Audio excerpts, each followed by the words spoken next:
Welcome to Hometown Happenings. I'm Carol McCarthy here with Roger Rolfe, and he is from the Minnesota Pollution Control Agency.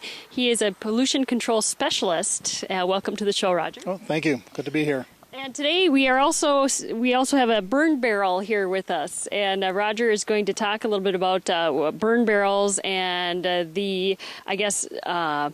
getting rid of burn barrels, why they are so dangerous to our environment, and that sort of thing, and some solutions maybe for people who use burn barrels, some, why they use them and what they can do to not use them anymore, other than not burning in them. But Roger, let's talk a little bit about burn barrels and what is the MPCA has. You want to get rid of all burn barrels, 100% riddance of burn barrels. I don't know if that'll ever happen, but talk a little bit about burn barrels and the situation. Well, as you're saying, we would like to see all of the burn barrels gone. Open burning has been banned, especially for garbage, for the last 2 decades, really. And at first there was a problem. There weren't a lot of resources available, landfills, transfer station, that stuff, that we kind of looked at it not very closely because there just weren't things for them to go. So burn barrels was an option. But at this point, almost every place in the state has some other place that they can take their solid waste. So burn barrels really aren't necessary anymore for the most part. So most people would use burn barrels. I mean, you would see them more in the rural areas and that sort of thing, and maybe people used them a long time ago. But it's maybe because they didn't have a garbage disposal in their area or that sort of thing. Yeah, to a large extent. But even now, rural areas do have a lot of burn barrels there. But you also see a lot of burn barrels along the lakeshore. And for especially for that, there is really no reason at all that they need to be having these burn barrels out there. Well, let's talk a little bit about why they're so, why you want to get rid of burn barrels so much and why they're so dangerous. Okay, burn barrels and open burning in general. When we say burn barrels, I'm talking about even a fire pit type situation. It doesn't necessarily have to be an enclosed burn barrel. But the whole waste stream, I guess is what you'd want to call it now, has changed so much in the last 20 years. Back when I was growing up on the farm, we had burn barrels all the time too. At that point, it was a lot of paper, cardboard, but there was a lot of tin cans and glass and stuff like that. Now the waste stream is composed to a large extent on plastics, and a lot of things are switching over to plastics. And so when you burn plastics like that, you don't get the high temperatures that you can get in an incinerator. An incinerator will destroy the dioxins and stuff that are produced. But you get into a burn barrel and it's, say, 400 degrees, and it doesn't destroy those toxins, the dioxins, the furans. And those chemicals in particular are they're bioaccumulative. So they never, once they're produced, they never break down. And so you start burning them, and they're going to collect on the fields and affect the neighbors and stuff like that. Okay, so the danger isn't so much, getting burned by a burn barrel and that sort of thing, but it's the danger of the stuff that you can't see that it's emitting, the burn barrels.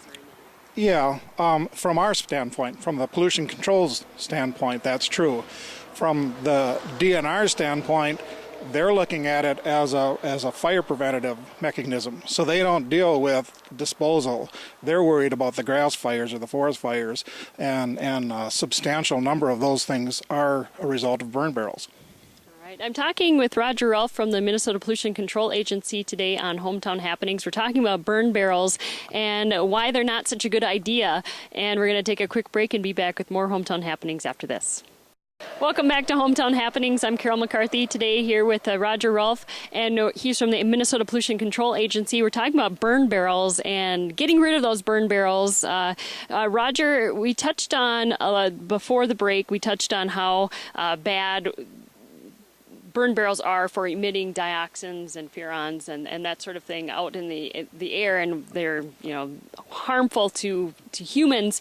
Let's talk a little bit about some of the cost issues. People may use burn barrels because they're cheap, a cheap way to get rid of garbage, but because we have so many ways to dispose of solid waste these days, it's not it's pretty cost effective to use what we have today.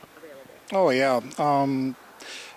well, even in the rural, when we lived out in the country, we were paying $52 a quarter for pickup.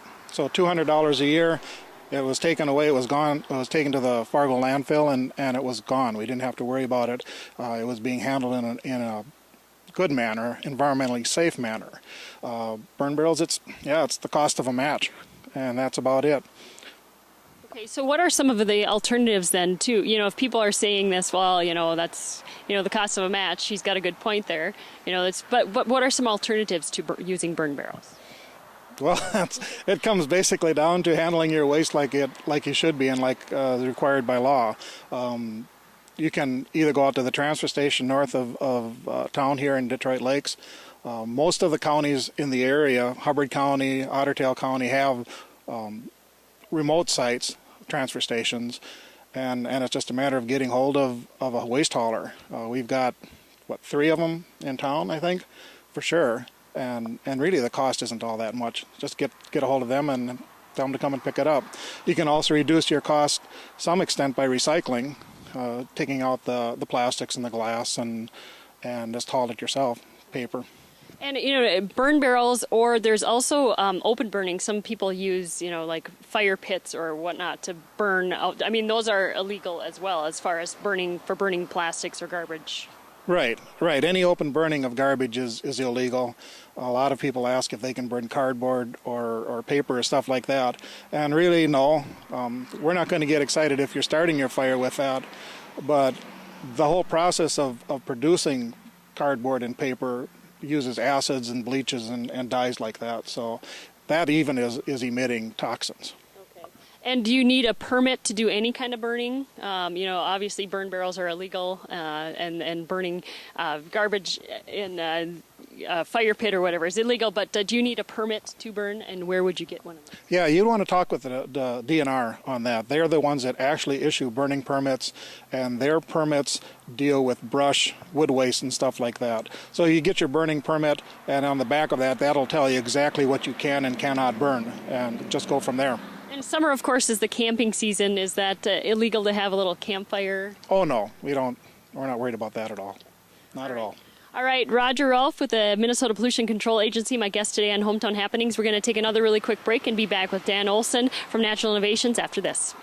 Welcome back to Hometown Happenings. Back with Dan Olson from Natural Innovations, and you, of course, have been doing some of these programs with us, talking about some of the issues, and of course, burn barrels was our issue today. But what else is ahead here for Natural Innovations? Well, for later this summer, probably in August sometime, we are planning to have a tour of lakeshore where people have planted natural vegetation or allowed the natural vegetation to take root, and creating that buffer strip between the lake and the activities that are going on up on the shoreland. And we haven't got the details of that finished or settled just yet, but we will soon. And so people can be looking forward to that being promoted and maybe participating in that tour, especially if they're interested in developing a natural shoreland and all the benefits that go along with that along the lake. Dan Olson from Natural Innovations, thank you so much for coming on Hometown Happenings today. And with that, I'm Carol McCarthy for TV3 Hometown Happenings.